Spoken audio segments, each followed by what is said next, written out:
Hello and welcome to a new episode of Sea of Thieves News. It's been a while since I've done one of these, so forgive me if I'm a little bit rusty. Okay, here we go. There's monkey business occurring in the Outpost stores. Drew's back with more tantalising info and game updates, and there are new items headed to the Pirate Emporium. Yikes! With our next game update on August 22nd, we're bringing fresh new items to the Outpost stores. With the Stonebark Carpenter's weapon set, you can admire the smooth, tide-polished surface of these ornate pieces. Tide polish? Oh, and you can also use them to fight people, so that's a plus. And if you're looking to add a little variety to your clothing chest, then there are also 4 new colourful tops to choose from. And if you choose to showcase the stylish Simeon courtly jacket, pirates from across the seas are sure to go ape for your obviously superior sense of fashion. We've also got new Twitch drops on the way. From the 21st to the 28th of August, watch any participating stream on Twitch for your chance to unlock the Eastern Wind's sapphire bejeweled gloves, wrap dress and pristine jacket, as well as the stalwart Sea Dog tankard.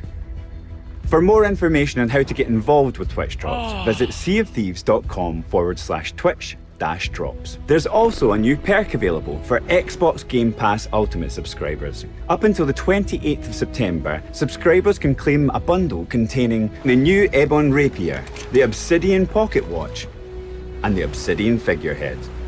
Now let's check in with production director Drew Stevens for new information on what changes are coming to the game.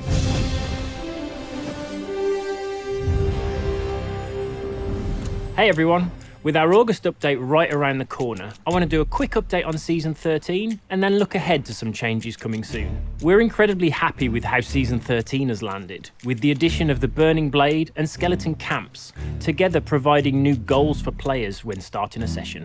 We've loved seeing the stories shared of crews pledging to Flameheart, taking control of the Burning Blade, and becoming an epic raid encounter for others on the seas to band together to take on. We've been releasing steady hotfixes over the last few weeks, focusing on stability, performance, and addressing some exploits that we've seen surface. The team are also reviewing the feedback and player behaviour following the season's launch, and we'll be working on fine-tuning the experience and addressing issues that have been raised. One hot area of feedback is around the ability for the Burning Blade crew to run and freely cash in at the Reaper's hideout whilst in combat. This clearly is not an intended scenario, and the team will be fixing this up in a coming update. And the team will be fixing this freely cash in at the Reaper for the Burning Blade crew to run and freely cash in at the Reaper's hideout whilst in combat. This clearly is not an intended scenario, and the team will be fixing this up in a coming update. Oh shit. Sticking with Season 13, I want to talk about the scenario we encountered at launch, where 2 high-impact exploits were discovered. These exploits allowed crews to gain additional rewards when completing the rituals at the ancient temples. You don't Now, say! we'll hold our hands up. This was a pretty significant bug that was discovered, and that's on us. And the team rallied quickly to hotfix it within a few days. In this time, however, over 20,000 players took advantage of this to gain a significant and unintended boost to their progression, with over 300 billion gold arriving in the economy as a result. We take these kind of exploits very seriously, and we remove progress from all players who'd been caught using them to gain additional billion gold. Stepping back from this incident, look, this is game development. No matter how tight our processes are, some bugs and unintended mechanics are going to find their way to light. However, players that abuse them to gain an advantage should expect to be penalised. And that can range from progress being removed through to suspended playtime, depending on the severity of the impact. The responsibility ultimately sits with you as players on how you approach this. Clearly, the best approach is report it, don't use it, and certainly don't share it. If you do, however, choose to take advantage of it, you should expect follow-up actions on your account. You've been warned. Earlier in the year, I spoke about a dedicated game health-focused team that would tackle issues that matter most to our players. The team is now starting to form and identifying their key focus areas to improve the experience. Game performance will be their initial focus, with the frequency of hitches and rubber banding increasing during gameplay, even prior to the addition of the Burning Blade. As with any complex body of work, expect improvements to take time. But with a dedicated team focused here, I'm confident we'll see good progress. The team will also be identifying improvements to game stability to address crash rates, and prioritising which game experience bugs to be fixed, like the recent fix to silent boarding.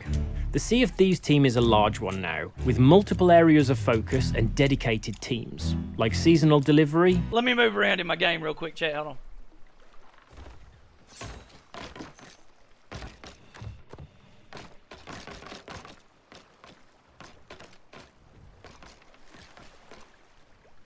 Live events, Pirate Emporium, and now Game Health. We can't all work in a single area. And even though I see the comment regularly that we should just stop everything and fix bugs, that isn't going to help us maintain an engaging game and continue to run a successful business. I know that ultimately you just want to see improvements fast in these areas, and we haven't been able to react quickly enough in the past. I feel our team structure moving forward is now better placed to get these things moving. Next up, I want to share some plans we have in the combat space to begin improving balance across our weapons.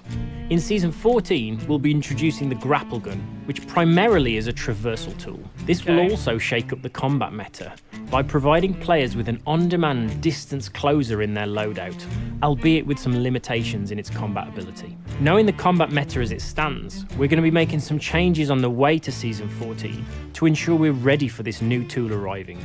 The biggest change here is that we're going to be redefining the role of the Blunderbus into the dependable anti-boarding weapon with a defensive focus. The Blunderbus will now deal a consistent knockback at close range and apply more vertical knockback to repel boarders over ledges and objects. Its spread pattern will now be widened in hipfire and in aim down sights, improving effectiveness in close range while reducing its mid and long range power. With this new identity as a reliable anti-boarding weapon, the Blunderbus will now lose its ability to perform a one-hit kill on a full health player. That's fucking crazy. That is fucking crazy. That is fucking crazy that they're taking it away from a one shot. That's crazy. That's fucking crazy, bro. I'm gonna win so many more fights now. It will still do critical damage to a player at close range, dealing 90 damage, but will no longer be able to kill without a follow-up. New visual effects will also solidify this weapon's new identity. The effective knockback range is now visualized by white-hot debris and smoke being fired from the barrel, before dissipating at mid-range. We know the Blunderbus has been the go-to weapon for many players across a wide range of playstyles, most notably the tool for our smaller I feel crews bad. I feel bad for y'all, okay? I feel bad for y'all, I really do.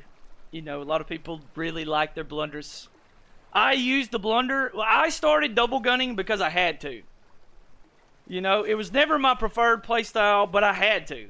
I couldn't compete. I couldn't close the gap with Blunderbus users that were really skilled at the game. I just got one shot every fucking time. You know, you sword up to them, you snipe them, you sword up to them, and you get one shot. My preferred playstyle has always been sniper sword. I've just enjoyed that. I like being able to lunge. I like being able to bunny hop. I like being able to not worry about ammo and take on multiple players at one time. I personally think that this change is dumb. I don't like it. I think that the one shot should be for a shotgun. Yeah, I feel like at the very least, just make it harder to one shot somebody. You know, make it harder. Make you really have to stuff them. I think it should have the ability to one shot. You know, if you're right up on somebody and you shotgun them in the chest, I think they should die. You know, maybe at range, slight ranges and stuff, but I'm not going to lose sleep over this because I'll go back to my sniper sword and I will have fun. But I do think it's a dumb change, but to be able to dispatch larger groups. We feel this new identity now doubles down on that reliable anti-boarding toolset, and when in capable hands can still be devastating in close range, and help level the playing field against larger crews. This takes double gunning. Oof. I mean, bro. How many double gunners in here have hit their snipe, right? It doesn't register. And you blunderbuss them and get the one shot and still clutch up for the win, you know. But now, if your snipe hit regs, you're fucked. You can't kill them with a one blunder. You have to reload both weapons. This is gonna fuck up double gunning, like hardcore fuck up double gunning, because it doesn't matter how good you are, hit reg is in the game. You hit your sniper whiffs or your sniper doesn't do damage, you're fucked. You're reloading both weapons while somebody with a sword is chopping you the fuck up. Focus on defense, not offense. This is going to be a pretty big change to a weapon that's been part of many players' loadouts since launch. However, knowing the meta changes we have coming, this new identity for the Blunderbus was a necessary change, and one that we want to bring in ahead of time to ensure it's balanced ahead of the next season. Well, I think that's enough spicy news for now. Catch you all next time. I'm not gonna lose sleep, but I do think In it's case you kinda missed dumb. it, last month we added the Mayhem ship set to the Pirate Emporium. With a livery that champions chaos, you'll be all set to loot and shoot your way across the seas as you bring your own brand of boisterous banditry to the very borders of the known world. I cannot And with our believe they're next doing game this update on August change. 22nd, we are bringing back another stunner to the Pirate Emporium. What a meta the changer. Omen ship set. Holy shit. Inspired by the incredible Gears of War series, this imposing ship set will strike fear into the hearts of any horde. Whether Well, it's the straight to turning throwing cogs knives. of its capstan. And that's us for another episode. If you liked what you Yay, saw and you want to John! stay up to date with everything Sea of Thieves, then remember to like. John's the best. I like him. That's crazy! Let's be real, 99% of players won't eat and die to the blunder anyway. 500 coins? I'm thinking about Hourglass is what I'm thinking about. I'm thinking about sweaty fights. I'm not thinking about your basic run-of-the-mill la-di-da. I'm talking It about... feels like Rare is trying to take the Fortnite approach. Changing things around each season, testing the waters with different nerfs and buffs.